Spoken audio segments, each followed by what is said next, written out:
It's super early Alaska time. It's 7:35 a.m. here. So I doubt many of us Alaskans are going to be on. Maybe everybody's up getting ready for work. But I had this. I talked with a few different companies yesterday, like new startups in Alaska, and they all have like super great ideas. And talking to them about their business idea and talking to them about the app, essentially, or the software that's at the center of their idea. Um, and I asked like, hey, like, are you doing this yourself? Are you a developer? Or where did you go to start development? How far along are you in that? Um, and it just like surprised me, really, really surprised me that how like all of them have outsourced outside of Alaska for for pretty substantial amounts of money. Um, a few weeks ago, I was talking with a company who has they're doing software as a service, and um, they were going to pay, I think, 300,000 is what it was for their software to be built to a company out in, I think, Philadelphia or Pittsburgh. Um, Anyways, a friend of mine with them was talking with them, was like, let's take a look at your tech stack. Let's take a look at what you're doing, what you're trying to accomplish. Um, had some discussions around it, and was like, yeah, let's do that in Alaska, and built a relationship there and talked about the price. But like, I guess my point is, like, there's a ton of people in Alaska with this talent to code, to build software, to do whatever really whatever anybody's trying to get after. Like, Alaska has this talent, has the potential to grow more talent. If there's any place in the world right now, I've observed Alaska's that we need this. There's a lot of things going on around electrical grids, smart energy, and electric vehicles, and that. Tons of stuff happening with solar, with new port issues, with just all kinds of things that the state is working on, or that companies in the state are working on. And so there's a huge potential for growing this talent for software, for development in Alaska. So there's companies here that are doing virtual reality, which is code, right? It's all code. There's companies here that are doing software development, web development. There's companies here that are doing hardware projects, which take code. And there are people in Alaska with that talent to do it. I know, like, Jeff Levin and a bunch of other guys have built and organized the Alaska Developers Alliance.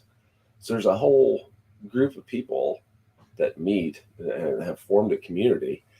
So I guess, like, I don't know, starting to think about how do we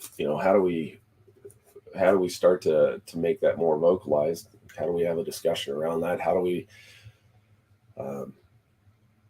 start to pair up these people with great ideas?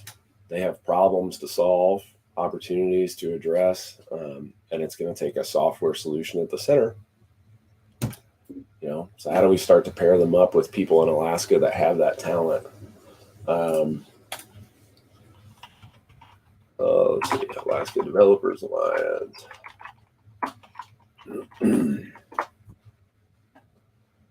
akdevalliance.com. If you check that out, it's the state's, it says the Alaska's statewide community for software professionals, developing the last frontier. And like, I think it's absolutely what we should be doing. So they've got links on here for developers. If you're a student, professional, a hobbyist, you can get involved. If you're a business, you're looking for a great developer, there you go. for economic development, remote working, right, is changing how our businesses are operating. So if you're looking to gain flexibility, you know, you can get involved here through that. They've got a newsletter that you can subscribe to. They've got some kind of guiding documents here, code of conduct and a white paper that you can read over. But I think like coding is hard, but it's not so hard. It's not outside of anybody's wheelhouse. We all learn something, and it's just a matter of figuring out, like learning how you learn and then going down that road. So if you're a YouTube learner, oh man, there are YouTube classes for days. If you learn like a language using Duolingo, there are apps available like that you can learn to code in that Duolingo format. What is this? Like, I can't remember the name of the platform. Code flashcard app. Yeah, so they're here. Flashcards Go, more. There's one I'm really thinking of. It's not coming to the top of my head. If anybody knows it and you're watching, share the app that I'm thinking of. And then like going beyond the just the lines of code that are on the computer and like making things do things. You can get really into hardware and creating physical things that are automated or function or that you can control. I had a good friend of mine, Mike Millsap, who got me turned on to Arduino projects. It was hard. Mike, leave a comment if you see this. It was hard, but it also wasn't that hard. Like altogether, me and my son, he was 7, I think at the time. Actually, he might have been 6. Sat down with an Arduino board and a couple other, a sensor or two and some wires and a soldering kit. And man, he learned to solder. I taught him how to solder. We got the whole project up and together, figured out the code, and we took a swing at automating my Keurig, because one of the things I hate most is refilling the Keurig. So it runs out of water and it goes like, please add water. I hate that. So I ran a line off of the back of the refrigerator, right? The same water line that refills the ice machine. And I ran it over to the end of the top of the Keurig. And so every time that the Keurig senses that the water is at a certain level, low, then the water turns on and it fills the Keurig back up to a certain level and then stops filling it. So I never have to refill the Keurig. I love it. Mike, I had a ton of problems out of that. But it's something that we can, you can start to learn right now, start to learn really easily. If you're into building something and making something work, then, you're only a couple of dollars away from a purchase on the internet and a download of a free, software to start programming that hardware solution, and you're up and running. Man. But like it just, it really, like listening to these startup founders talk about their experience with going out of state for their development was like, some of them are really good. Like they've had a great experience. Some of them,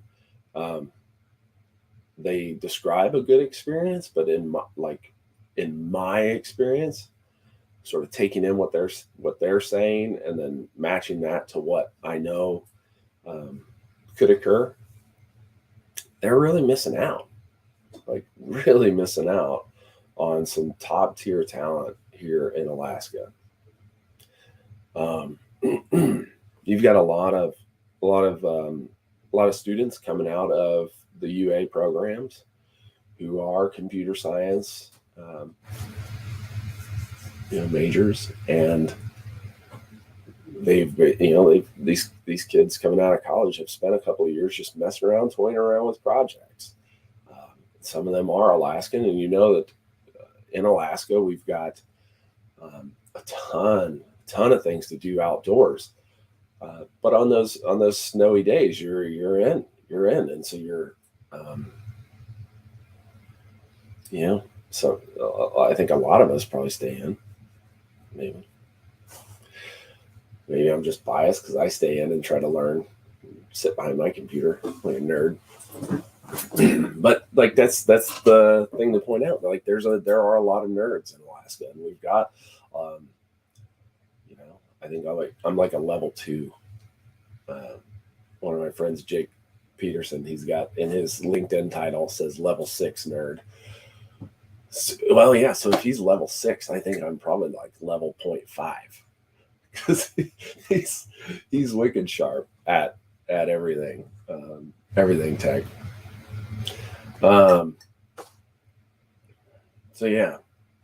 Ton of great resources to go for if you've got an app project that you're looking to develop. A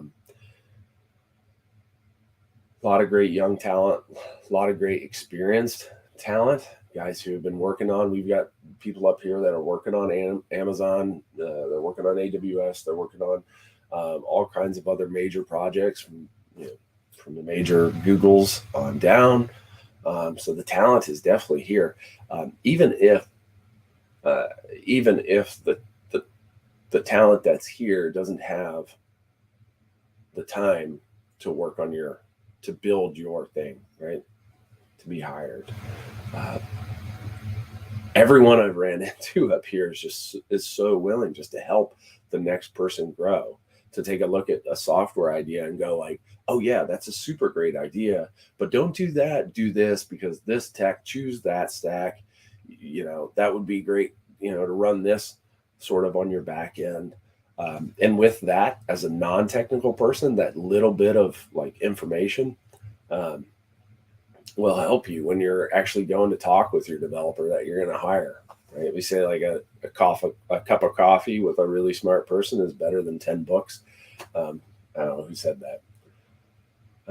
But that's like every situation I've ran into is people that are really, really great up here in Alaska. They're just super willing to help you out and show you a good direction to run in. I am the same way. I can't, I probably won't be able to help too much with your projects, with the code. I can barely help myself with my own projects because of time and because of know-how. Like I'm still learning what I don't know. But if I can't help there, like I know I have experience in how the process needs to meet the software. I have experience in how the software ought to operate and how it ought to feel for your users, right? So if you're looking for that, if you're a developer and you don't, you're not really deep into like the user interface design, you're not really into the user experience design, reach out. I'm more than happy to just be a mentor and kind of a guide to getting more shit done and helping you figure out maybe a path of how to make things look really great for whoever you're building for.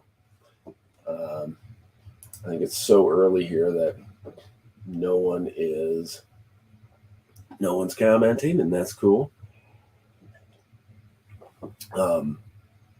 But yeah, so if you want to run any of that stuff by me, if you're just looking for, hey, how do I take this user-centered approach to building this software or this solution that I'm going to try to monetize, or even if you're just like building it for yourself, reach out. I'd love to see what anybody in Alaska is building. really anybody anywhere. I'm just interested in that stuff. Yeah, right on. Well, I'll talk to everybody later and hope everybody has a awesome day. Cheers.